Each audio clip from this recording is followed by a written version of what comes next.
حدیث ضرور سنی ہوگی کہ حضرت محمد صلی اللہ علیہ وسلم نے اپنے ایک صحابی کو بھیجا کہ جا کے حضرت معاویہ کو بلا کے لیں. تو وہ گئے پہلی بار تو انہوں نے کہا کہ کھانا کھا رہے تھے, تو انہوں نے کہا میں کھانا کھا رہا ہوں, میں آتا ہوں.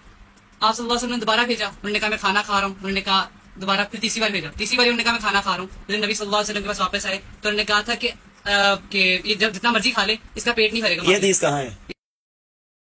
یہ دیکھیں جی, یہ وہی ہے. اور اسی کا اچھا ابھی یہ تو چلے آپ کو پتا چل گیا. اچھا ایک منٹ میرے پاس. جی. اب یہ جو حدیث شریف جو ہے وہ اس کے متعلق یہ راوی آگے, اب یہ حدیث صحیح ہے یا ضعیف ہے, اس کے اوپر پھر بات ہو. صحیح ہے یا ضعیف ہے, اس کے اوپر پھر بات ہو. بریلویوں نے عشق رسول کا جو لبادہ اڑا ہوا ہے, یہ ایک حادثہ ہے, کیونکہ ان کے کلچر میں ان کو سکھایا جاتا ہے. ذرا سے ہٹ کے اسی نبی کی حدیث انہیں بتائی جائے بخاری مسلم سے, وہ نہیں مانتے. صحیح بخاری کے اوپر تو ہم بات کریں گے بعد میں. مرزا جیلمی کو یہ میرا چیلنج ہے کہ یہ صحیح بخاری کا صحیح نام بتا دے. صحیح بخاری, صحیح مسلم, اس کو کہو کہ صحیح بخاری کا اصل نام کیا ہے. یہ تو اصطلاح ہے صحیح بخاری, وہ ہم بتائیں گے کس کا نام کیا ہے. نام بتائیں گے کیا ہے. انہوں نے کہا صحیح البخاری نہیں ہے, الجامع الصحیح ہے. چلو جی, بھی ہو گیا. اس نہ کہنا نہ رفع دین دی ختم ہو گیا بخاری, جو یا ضعیف ہو گیا. اسے پتہ کیا کرتے ہیں, اس کو کہتے ہیں پرابلم اینڈ. اس کے بعد وہ اپنی پبلک پہ دھاک ڈالتے ہیں کہ جن کو یہی نہیں پتا کہ بخاری کا نام کیا ہے, لہٰذا اگر یہ بخاری سے کوئی حدیث بتائے نا آپ نے نہیں ماننی. یہ ہوتی ہے. اس طریقے سے اگر کھلواڑ کرنا شروع کیا نا آپ لوگوں نے, یقین کریں میری یاداشت بھی آپ لوگوں سے زیادہ ہے اللہ کے فضل سے. میں نے کتابیں بھی آپ لوگوں سے زیادہ پڑھی ہوئی ہیں. آپ کے بڑے بڑے مفتی بھی بیٹھے نا, میں نے شروع ہو جانا ہے. میں پہلا سوال کرنا ہے 10 المعجم الکبیر طبرانی کی نہیں روایتاں نے 10. مفتی منیر نے نہیں کرے گڑیاں ہوئی ہیں نہ مفتی تقی عثمانی نے. مجموع الزوائد کیڑے امام نے لکھی اور کیڑے ثانی فوت ہویا تو کنیاں حدیثاں نے, اور وہ اس کو جب جواب نہ آئے تو میں کہوں گا تجھے پتہ ہی کچھ نہیں ہے. اس طرح کے سوال تو کئی بنائے جا سکتے ہیں. ہمارے ایک اکیڈمی کے بھائی حسن بھائی, وہ اہل حدیث کی مسجد میں ہاتھ چھوڑ کے نماز پڑھ رہے ہیں, 2-4 دن ہضم ہوتا ہے. دیکھیں ناف کے نیچے ہاتھ باندھنے والے ان کو ہضم ہو رہے ہیں, اور جو رفع دین کے ساتھ ہاتھ چھوڑ کے نماز پڑھ رہا ہے اسے نفرت کر رہے ہیں, حالانکہ وہ مواحد بھی ہے. یہ ہے بغض. دوسرا پکا مقلد ہے, عقیدوں میں شرک بھی ہے, اس کے ساتھ محبت کریں گے. یہ بغض کی علامت ہے. تو ایک مولوی آیا اہل حدیث کے مدرسے سے پڑھ کے, اس نے کہا جی مصنف ابن شہبہ کے اندر حدیث موجود ہے. اب وہ اس بیچارے کو نام نہیں تھا المصنف لی ابن ابی شیبہ ہے. ایسا بولنے نال یا اگر کوئی غلط انہوں بول دے تو وہ حدیث ختم ہو جاتی ہے. اس نے کہا اس میں عبداللہ ابن زبیر چھوڑ کے نماز پڑھتے تھے, اور عبداللہ ابن زبیر نے نماز حضرت ابوبکر سے سیکھی تھی اپنے نانا سے, اور انہوں نے نبی علیہ السلام سے. کہتے ہیں آپ کو تو نام ہی نہیں صحیح طریقے سے آتا کتاب کا. بھائی کتاب کا نام اگر صحیح نہ آئے, اگر کوئی قرآن کو صحیح طریقے سے نہ پروناؤنس کر سکے تو اس لیے قرآن کی آیت کیسے ختم ہوگی جو وہ پیش کر رہا ہے. میں کہ لے آئے ہوں کس طریقے تھے. اس جو مسجد کی کمیٹی کا جو صدر تھا نا, وہ میرا دوست تھا. اس کو میں نے کہا یہ قاری صاحب جو آئے نا, ہم نے ان کی ضیافت کرنی ہے, ذرا لے کے آئیں گے. اس کو میں نے ساتھ بٹھا لیا, اور اس واقعے کے بعد کتنے ہماری اکیڈمی کے لوگ ہیں یہاں موجود ہیں جنہوں نے یہ منظر اپنی آنکھوں سے دیکھا ہے.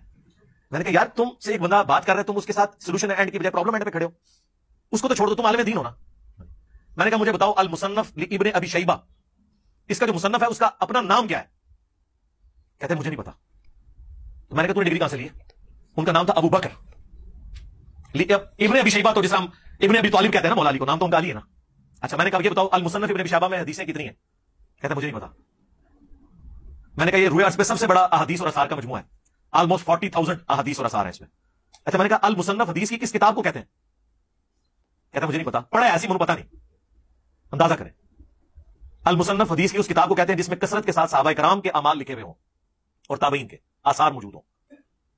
جس طرح المستدرک حدیث کی اس کتاب کو کہتے ہیں جس میں چھوٹی ہوئی حدیثیں بیان ہوں, جیسے المستدرک للحاکم علی الصحیحین, بخاری اور مسلم کے راویوں سے جو حدیثیں امام بخاری اور امام مسلم نے نہیں لی اور وہ موجود تھی, وہ امام حاکم نشاپوری نے جمع کی. تو ایسی حدیث کی کتاب کو کہتے ہیں المستدرک. جز حدیث کی اس کتاب کو کہتے ہیں جس میں ایک ٹاپک ڈسکس ہو, جس طرح جز رفع الیدین امام بخاری کی کتاب, جز القراء امام بخاری کی کتاب, جز القراء امام بیہقی کی کتاب. موجم حدیث کی اس کتاب کو کہتے ہیں جس میں استادوں کے حروف تہجی کے اعتبار سے ایک محدث ترتیب سے حدیثیں جمع کرتا ہے. طبرانی کی 3 موجم ہے نا, الموجم الکبیر, صغیر, اوسط. مسند حدیث کی اس کتاب کو کہتے ہیں جس میں صحابہ کے ناموں کے اگینسٹ چیپٹر بنا کے حدیثیں جمع کی جائیں. احکامات کے چیپٹرز نہ ہو کہ یہ نماز کی حدیثیں ہیں, یہ روزے کی ہیں, نہیں, صرف صحابہ کے نام. حضرت ابوبکر کی مسند, حضرت ابوبکر صدیق رضی اللہ عنہ کی ساری حدیثیں چاہے انہوں نے کسی ٹاپک پہ بیان کی تھی نا, وہ جمع ہو گئی. پھر حضرت عمر کے اوپر چیپٹر, انہوں نے جتنی حدیثیں بیان کی وہ جمع ہو گئی. حضرت عثمان, حضرت علی, اس حدیث کی کتاب کو کہتے ہیں مسند. اچھا میں کہ 10 امام ابن ابی شیبہ جو تھے ان کے لائق ترین شاگردوں میں سے کسی ایک کا نام بتاؤ. امام بخاری امام مسلم کے ساتھ ہے, ایک نہیں پتا. میں نے کہا تمہارا علمی لیول یہ ہے اور تم اسٹوڈنٹس کو اس طریقے سے تنگ کرتے ہو یار. خیر اس نے معذرت کر لی کہ مجھ سے غلطی ہوئی ہے. یہ صرف اپنا علمی روپ جھاڑنے کی. حضرت عمار بن یاسر رضی اللہ تعالیٰ عنہ, یہ تو وہ عظیم المرتبت صحابی ہیں کہ جن کے بارے میں حضور نے ارشاد فرمایا کہ عمار کی ہڈیوں کے اندر بھی اسلام ہے, اس کی ہڈیوں کے اندر بھی ایمان ہے. وہ بہت بڑے جلیل القدر صحابی ہیں. سوال یہ ہے کہ کیا کہ ان کو ایک باغی گروہ قتل کرے گا. نہ وہ گروہ مولا علی کا ہے, نہ وہ گروہ میر معاویہ کا ہے. ان میں سے یہ تیسرا گروہ تھا جس کو ہم خارجی گروہ کہتے ہیں. انہوں نے قتل کیا تھا حضرت عمار بن یاسر کو. وہ ہیں جن کے بارے میں صحیح بخاری میں حدیث ہے کہ عمار کی زبان کو اللہ تعالیٰ نے شیطان سے محفوظ کر دیا. اس سے بڑی فضیلت ہو سکتی ہے وہ زبان جو شیطان سے محفوظ. سنن نسائی میں حدیث ہے عمار سر کے بالوں سے پاؤں کے ناخنوں تک لبالب بھرا ہوا ہے ایمان سے. 2 سرٹیفکیٹ. تیسرا سرٹیفکیٹ جو بچپن سے ہمیں پڑھایا جاتا ہے کہ اسلام کے پہلے شہداء عمار بن یاسر کے ماں باپ ہے. ماں باپ کو تو شہید بتایا گیا ہمیں بچپن سے, عمار کو کس نے مارا اور کیوں مارا یہ کبھی بتایا گیا؟ اگر یہ اسلام کے شہداء بتانے پہ ہی اتنے مخلص تھے تو عمار کے ماں باپ کو تو شہید بتایا. عمار بن یاسر جو خود شہید ہوئے ان کو کس رضی اللہ عنہ نے کس رضی اللہ عنہ کے کہنے پر اس رضی اللہ عنہ کو شہید کیا یہ بتایا؟ عمار بن یاسر کا جلوس کبھی نکلا ان کی شان میں؟ نہیں. مارنے والوں کو بھی پتا ہے. مسند امام احمد میں ابو الغادیہ نام کا پورا چیپٹر ہے رضی اللہ تعالیٰ عنہ. ہم تو احترام سے نام لیں گے. صلح حدیبیہ کے صحابی ہیں. انہوں نے عمار بن یاسر کو شہید کیا اور پوری زندگی روتے تھے. وہ مسند احمد میں تفصیل موجود ہے کیونکہ مسند احمد میں یہ حدیث ہے کہ عمار کا قاتل اور مال لوٹنے والا جہنم کی آگ میں ہے. ابن حجر اسقلانی نے تھوڑی کوشش کی کہ ابو الغادیہ کو بچائیں اور انہوں نے کہا کہ چونکہ صحیح مسلم میں حدیث ہے کہ جن لوگوں نے میرے ہاتھ پر درخت کے نیچے بیعت کی ہے انہیں آگ نہیں چھوئے گی, تو ابو الغادیہ کو وہ فضیلت کفایت کر دے گی. تو محدث اعظم سعودیہ البانیہ سے جو شیخ ناصر الدین البانی, انہوں نے سلسلہ احادیث صحیحہ میں گرفت کی. انہوں نے کہا یہ بہت مشکل تعویل آپ کر رہے ہیں کیونکہ جہاں پر خاص فتویٰ آ جائے وہاں پر فضیلت عام اٹھ جاتی ہے. چونکہ عمار کے قاتل کے لیے خاص یہ بات آ گئی کہ عمار کا قاتل اور مال لوٹنے والا جہنم میں ہے, لہذا اس کے اوپر سے عام فضیلت اٹھ جائے گی. تو ابو الغادیہ کس کی فوج میں تھا, وہ کون تھا, وہ سب کو پتا ہے. تیسری پارٹی کہاں سے آ گئی؟ جو لوگ کہتے ہیں نا تیسری پارٹی, انہیں کو پھر ابو الغادیہ کو خارجی کہیں. کبھی بھی نہیں کہہ سکتے کیونکہ مسند احمد میں ابو الغادیہ کی حدیثیں ہیں نبی اسلام سے, تو نبی اسلام کے صحابی کو تو خارجی نہیں کہہ سکتا. تو یہ کہانی جو ہے پرانے زمانے کی کہانی ہے. ہمارے پمفلٹ میں ہر چیز موجود ہے. تو بحث بڑی لمبی ہو جائے گی, بڑی دور تک جائے گی. میں صرف اس کو کنکلوڈ کروں جو گفتگو میں کر رہا تھا. لوگ کہتے ہیں اگر جو صلح حسن ہے, اگر ہم اس کے بارے میں ذرا بریفلی دیکھیں تو اینڈ پہ صلح حسن میں یہ ہوا تھا کہ حضرت امیر معاویہ کا بیٹا جو ہے وہ دوبارہ خلافت میں نہیں بیٹھے گا, مگر ان کی یہ کہاں لکھا ہے کہ دوبارہ خلافت میں نہیں لکھے گا؟ نہیں یہ صلح حسن میں ہوا یہ بات. نہیں کہاں لکھا ہے؟ اچھا یہ بات یہ میرے پیچھے یہ دیکھیں, یہ میرے پیچھے وہ صحیح بخاری شریف بھی پڑھی ہوئی ہے, صحیح مسلم شریف بھی پڑھی ہوئی ہے, اور اس کے علاوہ تاریخ ابن کثیر بھی پڑھی ہوئی ہے, تاریخ طبری بھی پڑھی ہوئی ہے. بتائیں ان کے پہ کیا کہاں پر تھا؟ یہ مجبور ہو کے صلح کی ہے امت کو خون ریزی سے بچانے کے لیے. لوگ کہتے ہیں وہ صلح پسند تھے. اچھا وہ صلح پسند تھے تو جنگ جمل صفین نہروان تو وہ لڑتے رہے حضرت علی کے ساتھ.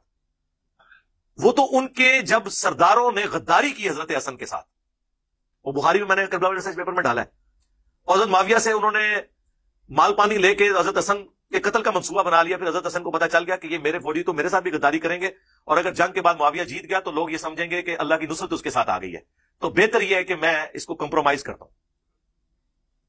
اور انہوں نے صلح کر لی. وہ صلح حسن تھی, اور صلح ہمیشہ شرائط کے اوپر ہوتی ہے. کیونکہ حضرت حسن نے اپنی پوسٹ چھوڑی تھی تو چند شرائط کے اوپر میں نے اس میں ڈالی ہیں, جس میں صرف ایک شرط پہ عمل ہوا ہے. جو مال غنیمت میں اللہ نے حصہ مقرر کیا تھا مال فے والا, وہ ملتا تھا اہل البیت کو.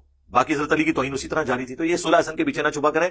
صلح حسن منسوخ ہو گئی اسی دن جس دن حضرت معاویہ نے اس کی شرائط توڑ دی اور مرتے ہوئے اپنے بیٹے کو خلیفہ بنایا, جبکہ بات ہوئی تھی کہ امت کو شورا کے اوپر چھوڑیں گے. اور اگر کوئی کہتا ہے نا کہ ہم اس کو نہیں مانتے, تو حضرت حسین پھر یزید ابن معاویہ کے خلاف کیوں کھڑے ہوئے؟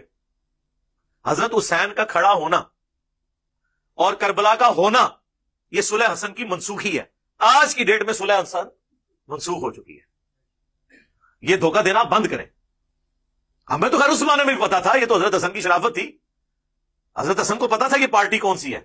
اور پھر دوسری بات یہ ہے کہ حضور علیہ الصلوۃ والسلام نے ارشاد فرمایا کہ یہ میرا بیٹا حسن ہے, یہ 2 مسلمان گروہوں کے درمیان میں صلح کروائے گا. حضور جن کو مسلمان کہہ رہے ہیں وہ باغی کیسے ہو سکے گا؟ حضور جن کو مسلمان کہہ رہے ہیں وہ باغی کیسے ہو سکتے ہیں؟ کہ جن کے بارے میں صحیح بخاری میں حدیث ہے 2812 اور 447 اور مسلم میں بھی ہے, افسوس اے ابن سمیہ, اور اپنے مبارک ہاتھوں سے داڑھی اور سر کے بالوں سے مٹی نبی الاسلام نے جھاڑی. ابن سمیہ, اور کیا وہ جناب حدیث ہے. ابو سعید خدری رضی اللہ تعالیٰ عنہ سے حدیث سننے کے لیے جاتے ہیں عبداللہ ابن عباس کے بیٹے, بخاری کے الفاظ ہیں کہ عبداللہ ابن عباس